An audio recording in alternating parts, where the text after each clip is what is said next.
कभी कभी किसी बिजनेस की फाइनेंशियल कहानी एक पहेली जैसी होती है, एक ऐसी भाषा में लिखी हुई जिसे समझना मुश्किल हो। तो आज हम इसी कोड को तोड़ने वाले हैं, इस फाइनेंशियल उलझन को सुलझाकर सब कुछ साफ साफ देखेंगे। तो आज की हमारी पहेली कुछ ऐसी है। मान लीजिए एक छोटा सा बिजनेस है जिसके रिकॉर्ड्स मतलब पूरी तरह से बिखरे पड़े हैं, लेकिन सबसे बड़ा और जरूरी सवाल तो अपनी जगह खड़ा है, क्या बिजनेस पैसा कमा भी रहा है या नहीं? तो चलिए आज हम एक फाइनेंशियल जासूस की तरह सोचेंगे और इस केस को सॉल्व करेंगे। तो इस पहेली को सुलझाने के लिए हमारा एक सीधा साधा 5 स्टेप प्लान है। एक एक करके हम इन कदमों पर चलेंगे और हर कदम हमें सच के और भी करीब ले जाएगा। तो फिर देर किस बात की, चलिए अपनी जांच शुरू करते हैं। तो सबसे पहला कदम है शू बॉक्स अकाउंटिंग की पहेली।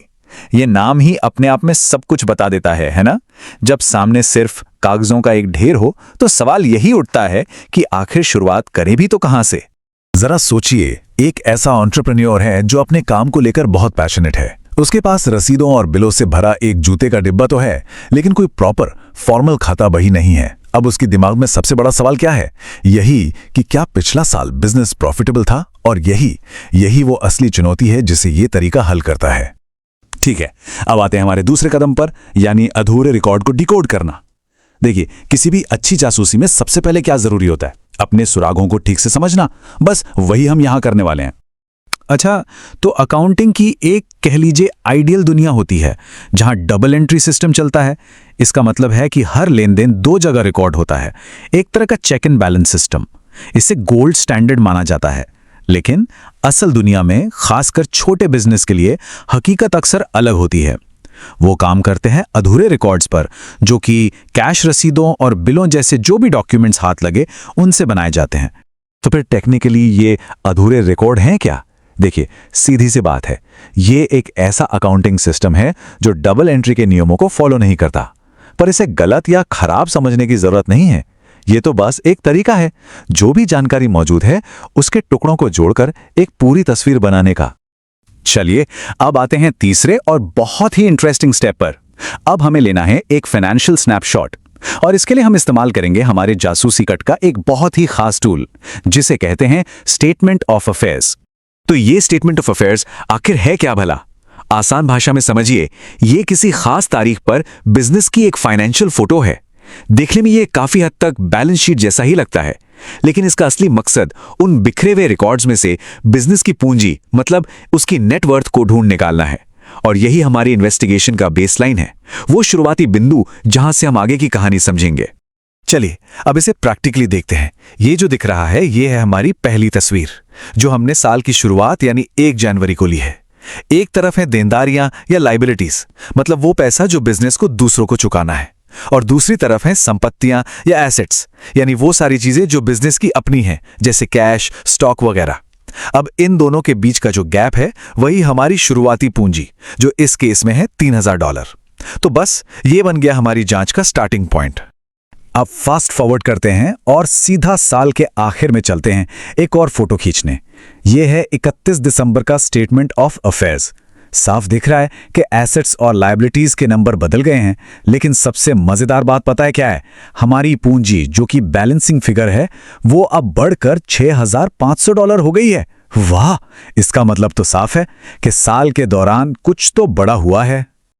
और अब आता है हमारी जासूसी का सबसे एक्साइटिंग पार्ट, हमारा चौथा पड़ाव, मुनाफे की गणना। अब वक्त आ गया है इन दोनों स्नैपशॉट से मिले सुरागों को एक साथ जोड़ने का और उस बड़े सवाल का जवाब ढूंढने का। मुनाफा निकालने का फॉर्मूला ना काफी लॉजिकल है। देखिए, हम साल के आखिर की पूंजी यानी $6500 से शुरू करेंगे। फिर अगर मालिक ने साल के बीच में कुछ पैसा निकाला है, जिसे ड्रॉइंग्स कहते हैं, मान लीजिए $1000, तो उसे हम वापस जोड़ देंगे। क्यों? क्योंकि वो पैसा बिजनेस ने कमाया तो था, भले ही अब वो कैपिटल का हिस्सा नहीं है। इसके बाद अगर कोई नई पूंजी बिजनेस में डाली गई है, मान लीजिए $500, तो उसे घटाना होगा, क्योंकि ये कमाई नहीं है, ये तो बाहर से आया पैसा है।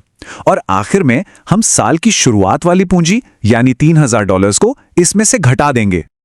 और कैलकुलेशन के बाद जो नंबर हमारे सामने आता है वो है $4,400।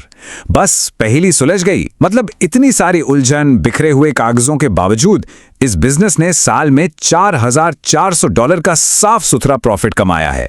तो केस तो सॉल्व हो गया, लेकिन कहानी अभी खत्म नहीं हुई। अब हम आते हैं अपने 5वें और आखिरी पड़ाव पर।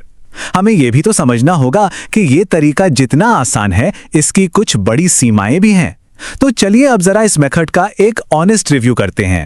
तो इस जासूसी वाले तरीके के फायदे क्या क्या हैं? सबसे पहली बात, ये समझने और इस्तेमाल करने में बहुत ही सिंपल है। दूसरा, इसे मेंटेन करने का खर्च बहुत कम है। छोटे बिजनेस और जो लोग अकेले काम करते हैं उनके लिए ये एकदम बढ़िया है। और सबसे बड़ी बात, जब कोई प्रॉपर रिकॉर्ड्स नहीं है तब भी ये प्रॉफिट या लॉस का एक काफी अच्छा अंदाजा दे देता है। लेकिन जैसा कि हर सिक्के के दो पहलू होते हैं, इसकी कुछ बड़ी कमियां भी हैं। पहली बात तो ये कि ये तरीका अनसाइंटिफिक है, कोई सिस्टमैटिक तरीका नहीं है। इसमें कैलकुलेशन की एक्यूरेसी की कोई गारंटी नहीं होती। इससे गलतियों या किसी भी तरह के फ्रॉड को पकड़ना लगभग नामुमकिन है। और हाँ, सबसे जरूरी बात, टैक्स अथॉरिटीज या बड़े इन्वेस्टर्स के सामने ये रिकॉर्ड्स नहीं रख सकते, वो इसे नहीं मानते। तो आज की इस पूरी पड़ताल से हमने ये सीखा कि कैसे फाइनेंशियल कैओस यानी कि पूरी अव्यवस्था से भी एक क्लैरिटी, एक स्पष्टता लाई जा सकती है। ये अपने आप में एक बहुत पावरफुल स्किल है।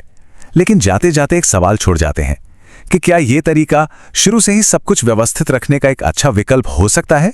इस पर सोचिएगा जरूर।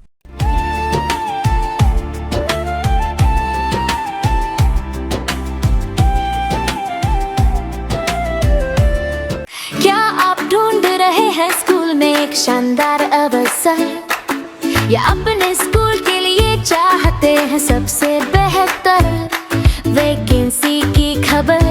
अब छूटेगी नहीं पीछे, सपनों की उड़ान अब होगी आपके ही नीचे। सपनों को अब घर न बिठाओ, हुनर को अपने पंख लगाओ। देश के बेहतरीन स्कूलों के साथ मिलाओ अपनी तरक्की का हाथ। डिग्रियां है हाथ में और आंखों में है ख्वाब, पर कहाँ है वो स्कूल जो देगा तेरा जवाब? चिंता छोड़ो, अब खेल करो और अपना रास्ता चुनो। हजारों वैकेंसीज के बीच अपनी पसंद की दास्तां बुनो। SchoolCareer.in, सही मौका सही चुनाव। स्कूलों की नौकरियों का सबसे बड़ा पड़ाव। आज ही विजिट करें, प्रोफाइल अपनी बनाए, अपने करियर को एक नई दिशा में ले जाए। बेहतरीन स्टाफ की खोज अब मिनटों में पूरी होगी। अच्छे टैलेंट और आपके बीच अब न कोई दूरी होगी। भरोसेमंद चेहरा और अनुभव का संगम, हर स्कूल की भर्ती अब होगी एकदम आसान और कम।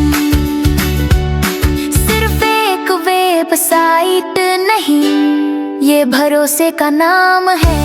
शिक्षा जगत को जोड़ना यही हमारा काम है।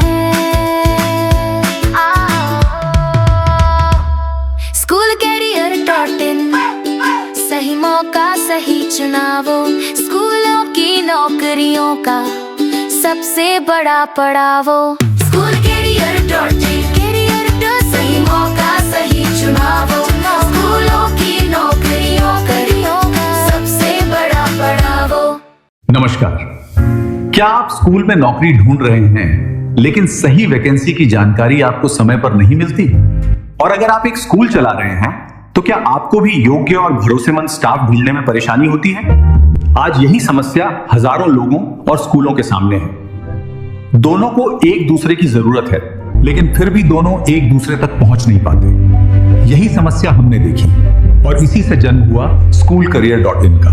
ये एक ऐसा ऑनलाइन प्लेटफॉर्म है जहां स्कूल अपनी वैकेंसी पोस्ट कर सकते हैं और उम्मीदवार सीधे उन नौकरियों के लिए आवेदन कर सकते हैं। यहाँ केवल टीचर्स ही नहीं बल्कि स्कूल से जुड़े कई पदों के अवसर उपलब्ध हैं, जैसे office staff, computer operator, accountant, librarian और अन्य पद। हमारा लक्ष्य है स्कूलों और योग्य उम्मीदवारों को एक ही मंच पर जोड़ना।